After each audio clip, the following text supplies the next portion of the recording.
Good morning, dear students. I'm Ashwini S, Assistant Professor of Mathematics from Triple GFGC, Modilgi, Belgaum District, Karnataka. Now, let me start with a topic called multiple intelligence, which helps students reach their potentials. Now, the overview of my presentation will be first, we are going to study about the introduction, then comes the background, components, followed by multiple intelligence chart. Then comes 8 ways of teaching, benefits of MI, and in the end, conclusion. Now let's see the introduction of intelligence. Now, what do you mean by my intelligent? It is the quality which one has wherein we can use to know the exact knowledge what we have. So let's see the definition or the introduction part. The ability to understand, learn and think is intelligence. It is intellectual potential, something which we are born with, the qualities which we are there in us, something that can be measured and a capacity that is very difficult to change. Now let's see the background of multiple intelligence theory. The theory of multiple intelligence was developed by Dr. Howard Gardner in the year 1983. He was a professor of education at Harvard University.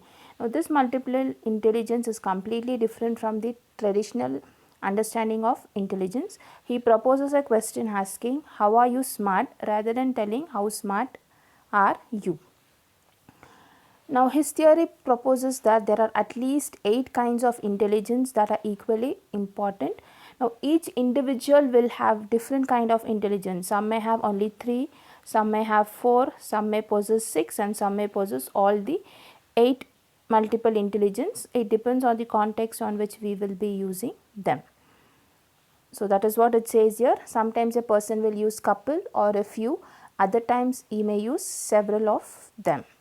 Now next, Gardner suggests that people all use the 8 components, but the amount at which a person uses each varies for different individuals. Which means to say, at a certain context or time, we will be using different intelligences, and whatever is needed for us, we will be using only those kinds of multiple intelligence. Now let's see the components of multiple intelligence. As I said, there are 8 different components. The first one is interpersonal, then comes the logical or mathematical, then the third one is intrapersonal, fourth one is visual or spatial, fifth one is bodily or kinesthetic, seventh one is naturalistic, and the last one is verbal or linguistic.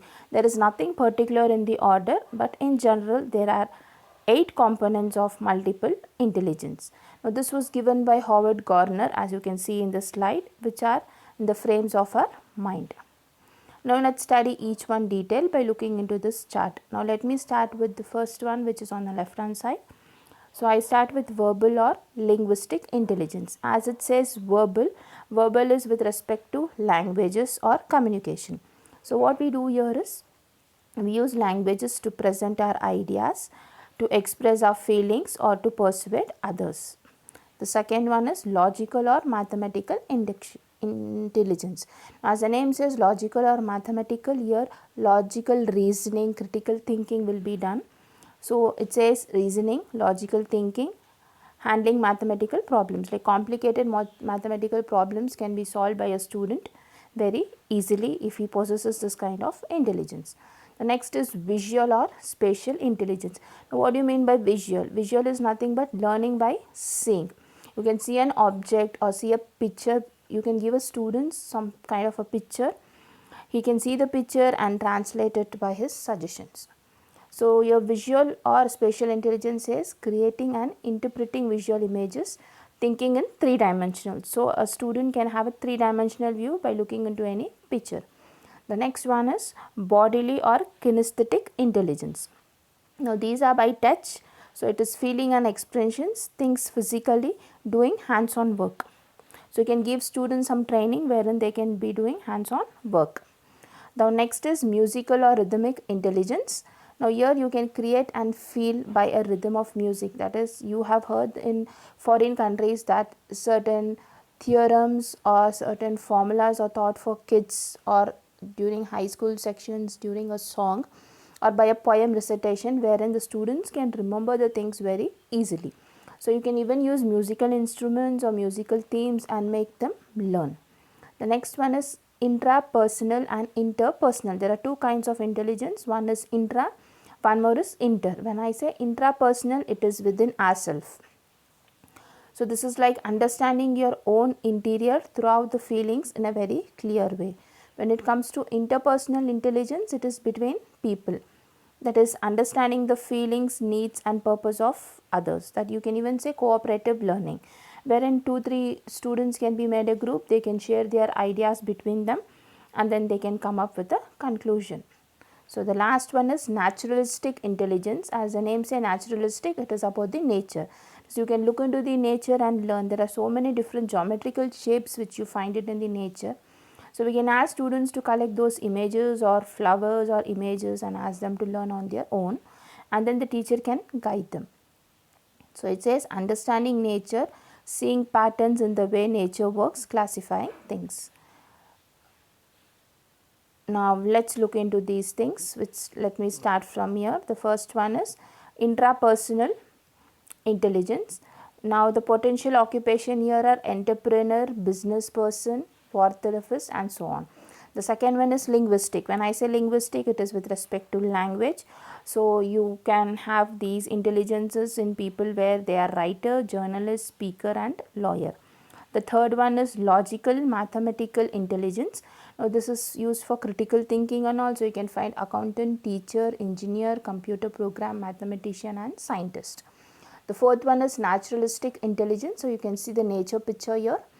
Now this is sensitive to the natures of the natural world. So you can find them as veterinarian, biologist, park ranger, meteorologist, farmer, botanist, scientist, environmental scientist and so on. The next one over here is essential intelligence. Now this is something related to spiritual or religious leader. He can even be a philosopher. The next part is spatial intelligence. So here something with respect to architecture, interior designer, engineering, photographer or inventor. Now the seventh one is musical rhythmic intelligence. So as I told, it can be learned through music. So they can be well versed in musicians, they can be a songwriter, composer, sound technician and also a music teacher. The next one is interpersonal intelligence. So here wherein the personalities are there within us. So you can be a teacher, a nurse, a clinician, a salesperson, therapist or a politician too. Next is bodily or kinesthetic intelligence. So here since it is respect to our self body, so you can be an athlete, a dancer, an actor, a physical therapist. So these are the different 8 to 9 types which we have learnt. Now let's see how multiple intelligence have 8 ways of teaching. Now you have 5 columns wherein the first column talks about intelligence, then it talks about teaching activities, then teaching materials, instructional strategies and sample teacher presentations tools. Now let's look into all the 8 in detail with these 4 columns in general. Now first let me take about linguistic. So when I talk about linguistic, the teaching activities which are needed are lecturers, discussion forums, words, storytelling and journal writing.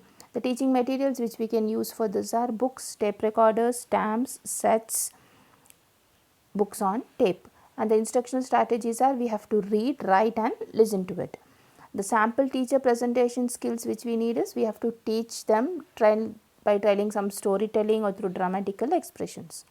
The next is logical or mathematical kind of intelligence, wherein we have to give them some brain teasers, problem solving, science experiments, wherein they can do some mental calculations, number games, critical thinking. We can even give them some quizzes using Kahoot or quizzes or Neutropod.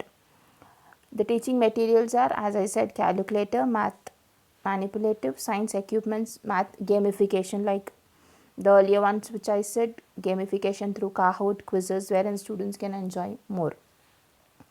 So we have to quantify the things, think, put it in a logical frame and then try experimenting with it. So we will be using Socratic questioning here. The next one is spatial, wherein the visual representation is needed. You can learn by activities, by art, by imagination, games, visualization. And the teaching materials are graphs, maps, videos, art materials, cameras, pictures and library things. So what are the instructional strategies we will be using it? We have to see the things, draw, visualize it, color it, The best thing is mind mapping the concepts by drawing them. Next is bodily kinesthetic. In this bodily kinesthetic, hands-on training is very important. You can do it by dramatical. You can, when it comes to some literature wherein you have some drama or poet or something, you can combine the students, stage a drama practice for them. You can teach them through a dramatization. Dance, sports, by sports you can teach them tactile activities, and so on. And the teaching materials needed are building tools, clay, sports equipment, manipulating, tactile learning, resources. Instructional strategies are you have to build, act it, touch it, get a gut feeling it. And you have to use gestures, dramatical expectations, which will be a teacher's presentation skill. The next one is musical. Now here, as I told you, this by rhythmic learning, by using songs or poems or something from which you can learn through singing or through music. Next is teaching materials are tape recorder, tape collections, as I told, through by musical instruments. Now instructional strategies are we can sing it, rap, listen to the things which is already there. There are a lot of things which is available in the websites and YouTube also. The sampling tools are using voice rhythmatically. Next is interpersonal intelligence. Here cooperative learning is very important. So students can be grouped many groups based on the classroom number of students, wherein students can be given a particular topic or a project. We can ask them to involve themselves. They have group discussions by which their learning skills also increase. They have a lot of confidence. They do not have stage fear. So here you have cooperative learning, peer tutoring, community involvement, social gatherings and simulation. So the teaching materials used are board games, partly supplies props for role plays. You can use different props also when role plays are going on. That can be done in the society also, where the people around you get to know what exactly you are doing. You can take a topic and do it. The instructional strategies needed are you have to teach it, you have to collaborate it, you have to interact with respect to the things given. So the teaching presentation skills required are dynamically interacting with students. So there should be a lot of interaction with respect to students. The next is intrapersonal. So here individualized instructors, independent study options in course of study, self-esteem will be built. So there will be a lot of self-confidence among ourselves. So here self-checking materials, journals will be given, materials for project will be given and guided to the students. The instructional strategies are we connected to our personal life, make choices with regard to it. And what is the sample teaching for presentation? We bring feelings into presentations. The next one is naturalistic. So we have to study about the nature, ecological awareness, care of animals and birds. The teaching materials are plant, animals, naturalist tools, gardening tools. You can bring parts of the plants to the class or an animal and explain them by step. Or you can ask the students to go to the garden. If the college or school has a bigger garden, ask them to look into a particular plant or animal or a bird and find out the parts which have their behavior and all, so that they can share it with the entire class. So you can connect to living things and natural phenomena, linking subject matters to natural phenomena. Now let's see what are the benefits of multiple intelligence. So the first benefit is it helps teachers, students and parents realize that there are multiple ways to learn. It is just not traditional learning. You have different multiple ways of learning. For example, now due to COVID problem, you have online teaching going on, wherein a lot of new online teaching tools are there for students as well as for teachers to try hands-on practices and then enjoy teaching learning procedures or process. Next one, it helps the students with special needs. The next one is increases students' interest and confidence. As I told you, a lot of confidence will be there. They will not be having any stage fear. They can interact with their classmates and it improves their academic achievements also. Next is change teachers' perceptions to the students' learning abilities. The teachers' perceptions towards students will obviously change when there's a lot of involvement in students. Next is it creates a classroom environment of students with different abilities. Students can have different new abilities and talents among them which they can bring it out by all this intelligence. students become interdependent. Rather than being independent or dependent, they become interdependent. Now, with all this, I will conclude. In order to cooperate multiple intelligence, teachers must be aware of this. For a teacher to teach about this multiple intelligence, teacher should have an in-depth knowledge of these multiple intelligence. She should be knowing which type is needed at what different level, and she should be ready to do hands-on training with the students with all the different kinds of multiple intelligence. And teacher need to help the students in identifying the multiple intelligence. Like each student will have each potential, so teacher should be in a position to tell the students, understand what different potentials they have, what great achievements they can do it by learning all these things. Teacher should use teaching strategies and materials relevant to these multiple intelligence. A cooperating learning environment should be encouraged in classroom where students can be benefited from other multiple intelligence. Overall, what I wish to tell is multiple intelligence plays a majority role in building a child's career or a student's career. Teacher and parents become the major part in making a student's role, making their child play a major role in their life. So I conclude this by telling, take care, be safe at home. Thank you.